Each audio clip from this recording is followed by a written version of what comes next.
കേരള രാഷ്ട്രീയത്തിലെ കരുത്തുറ്റ രണ്ട് വ്യക്തിത്വങ്ങൾ മുഖ്യമന്ത്രി പിണറായി വിജയനും മുൻ മന്ത്രി ജി സുധാകരനും. ഇവർ തമ്മിലുള്ള വാക്പോര് പുതിയൊരു തലത്തിലേക്ക് കടന്നിരിക്കുകയാണ്. അമ്പലപ്പുഴയിൽ സ്വതന്ത്ര സ്ഥാനാർത്ഥിയായി മത്സരിക്കാൻ ജി സുധാകരൻ തീരുമാനിച്ചതിനു പിന്നാലെ പാർട്ടിയും അദ്ദേഹം തമ്മിലുള്ള അകൽച്ച മറനീക്കി പുറത്തു വന്നു.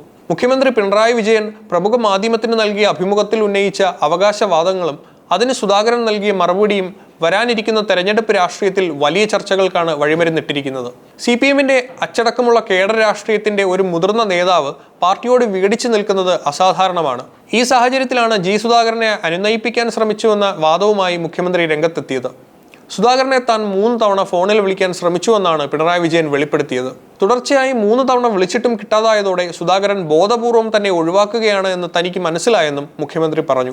ഇതിനു പിന്നാലെ പാർട്ടി ജില്ലാ സെക്രട്ടറി നാസറിനെ വിളിച്ച് സുധാകരനുമായി സംസാരിക്കാൻ ആവശ്യപ്പെട്ടു. എന്നാൽ മുഖ്യമന്ത്രി വിളിച്ചിട്ടില്ലെന്നായിരുന്നു സുധാകരന്റെ മറുപടിയെന്ന് നാസർ അറിയിച്ചു.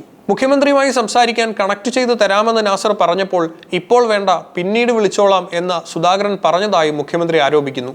ഇടപെട്ടിട്ടില്ല എന്ന് പറയുന്നത് കള്ളമാണ് എന്ന് പറഞ്ഞുകൊണ്ട് സുധാകരന്റെ അവഗണനാ പരാതിയെ മുഖ്യമന്ത്രി പൂർണ്ണമായും തള്ളിക്കളഞ്ഞു. മുഖ്യമന്ത്രിയുടെ ഈ പ്രസ്താവനകൾ പുറത്തു വന്നതിന് തൊട്ടു പിന്നാലെ രൂക്ഷമായ ഭാഷയിലാണ് ജി സുധാകരൻ പ്രതികരിച്ചത്. മുഖ്യമന്ത്രിയുടെ ഫോൺ നമ്പർ തന്റെ ഫോണിൽ CM എന്ന പേരിൽ സേവ് ചെയ്തിട്ടുണ്ടെന്നും ആ നമ്പറിൽ നിന്ന് തനിക്ക് യാതൊരു കോളും വന്നിട്ടില്ലെന്നും അദ്ദേഹം വ്യക്തമാക്കി. 2 ആഴ്ച മുമ്പ് മുഖ്യമന്ത്രി ആലപ്പുഴയിൽ വന്നപ്പോൾ നേരിട്ട് കാണാൻ താൻ താല്പര്യം പ്രകടിപ്പിച്ചിരുന്നു. എന്നാൽ അറിയിക്കാമെന്ന് പറഞ്ഞതല്ലാതെ പിന്നീടൊരു മറുപടിയും മുഖ്യമന്ത്രിയുടെ ഭാഗത്തു നിന്ന് ഉണ്ടായില്ല. മുഖ്യമന്ത്രി വിളിച്ചു എന്ന് പറയുന്ന സമയത്തോ അതിനുശേഷമോ തന്റെ ഫോണിൽ മിസ് കോളുകൾ ഒന്നുമില്ല. മുഖ്യമന്ത്രിയും പാർട്ടിയും തന്നെ ഒറ്റപ്പെടുത്താൻ ശ്രമിക്കുകയാണെന്നും ഇപ്പോൾ പറയുന്ന കാര്യങ്ങൾ വസ്തുതാ വിരുദ്ധമാണെന്നും അദ്ദേഹം ആരോപിക്കുന്നു. ജി സുധാകരനെ പാർട്ടി അവഗണിച്ചു എന്ന ആരോപണത്തിന് മുഖ്യമന്ത്രി നൽകിയ മറുപടി ശ്രദ്ധേയമാണ്. പ്രായപരിധി നിശ്ചയിക്കുന്നതും സ്ഥാനമാനങ്ങളിൽ മാറ്റം വരുത്തുന്നതും പാർട്ടിയുടെ പൊതുമാനദണ്ഡമാണെന്നും അത് സുധാകരനെ മാത്രം ലക്ഷ്യം വെച്ചിട്ടുള്ളതല്ലെന്നും പിണറായി വിജയൻ വിശദീകരിക്കുന്നു. ആലപ്പുഴയിൽ പാർട്ടി വേദികളിൽ അദ്ദേഹത്തിന്റെ സാന്നിധ്യം ഉറപ്പാക്കിയിരുന്നു. പാർട്ടി ഓഫീസിൽ അദ്ദേഹത്തിന് മാത്രമായി പ്രത്യേക മുറി അനുവദിച്ചു.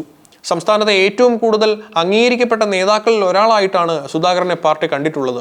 ഇത്രയുമാണ് പാർട്ടി സുധാകരന് നൽകിയ പരിഗണനകളെക്കുറിച്ച് മുഖ്യമന്ത്രി പറഞ്ഞത്. എന്നാൽ പാർട്ടിയുടെ ഈ പരിഗണനകൾ വെറും പ്രഹസനമാണെന്നും തന്നെ രാഷ്ട്രീയമായി ഇല്ലാതാക്കാനുള്ള ശ്രമങ്ങളാണ് നടന്നതെന്നുമാണ് സുധാകരൻ വിശ്വസിക്കുന്നത്. പാർട്ടിയുടെ നിബന്ധനകൾക്ക് വിധേയനാകാൻ സുധാകരൻ തയ്യാറാകുന്നില്ലെന്ന മുഖ്യമന്ത്രിയുടെ വിമർശനം ഇതിലേക്കാണ് വിരൽ ചൂണ്ടുന്നത്. ആലപ്പുഴയിലെ CPM രാഷ്ട്രീയത്തിൽ പതിറ്റാണ്ടുകളോളം ആധിപത്യം പുലർത്തിയ നേതാവാണ് ജി സുധാകരൻ. അദ്ദേഹത്തെ പോലൊരു നേതാവ് പാർട്ടിയുമായി പരസ്യമായി കൊമ്പ് കോർക്കുന്നത് വരാനിരിക്കുന്ന തെരഞ്ഞെടുപ്പിൽ ഇടതുമുന്നണിക്ക് വലിയ തിരിച്ചടി ഉണ്ടാകാൻ സാധ്യതയുണ്ട്. അമ്പലപ്പുഴയിലും പരിസര പ്രദേശങ്ങളിലും സുധാകരന് വ്യക്തമായ സ്വാധീനമുണ്ട്. ഇത് പാർട്ടി വോട്ടുകളിൽ വിള്ളലുണ്ടാക്കിയേക്കാം. മുഖ്യമന്ത്രി പറയുന്നതാണോ അതോ തങ്ങളുടെ പ്രിയപ്പെട്ട നേതാവായ സുധാകരൻ പറയുന്നതാണോ ശരിയെന്ന കാര്യത്തിൽ അണികൾക്കിടയിൽ ഭിന്നതയുണ്ട്. CPM-ലെ ആഭ്യന്തര ജനാധിപത്യ അഭാവവും നേതാക്കൾ തമ്മിലുള്ള ചേരിപ്പോരിനെയും പ്രതിപക്ഷം രാഷ്ട്രീയ ആയുധമാക്കും. മുഖ്യമന്ത്രിയും ജി സുധാകരനും തമ്മിലുള്ള ഈ ഫോൺ കോൾ വിവാദം വെറുമൊരു സാങ്കേതിക തർക്കമല്ല, മറിച്ച് ദീർഘകാലമായി പുകഞ്ഞുകൊണ്ടിരുന്ന അധികാര തർക്കത്തിന്റെയും വിദ്വേഷത്തിന്റെയും ബഹിസ്ഫുരണമാണ്. തന്റെ കൂടെ നിന്നവർ തന്നെ തള്ളിപ്പറയുമ്പോൾ ഒരു വിപ്ലവകാരിയുടെ വാശിയോടെയാണ് സുധാകരൻ സ്വതന്ത്ര സ്ഥാനാർത്ഥിത്വവുമായി മുന്നോട്ട് പോകുന്നത്. മറുവശത്ത് പാർട്ടി അച്ചടക്കത്തിന് മുകളിൽ ആരുമില്ലെന്ന് തെളിയിക്കാനുള്ള ശ്രമത്തിലാണ് മുഖ്യമന്ത്രി. ഈ വിവാദം വരും ദിവസങ്ങളിൽ കൂടുതൽ കടുക്കാനാണ് സാധ്യത. തിരഞ്ഞെടുപ്പ് ഫലം പുറത്തു വരുമ്പോൾ മാത്രമേ ഈ തർക്കം ആർക്കാണ് ഗുണകരമായതെന്ന് വ്യക്തമാവുകയുള്ളൂ.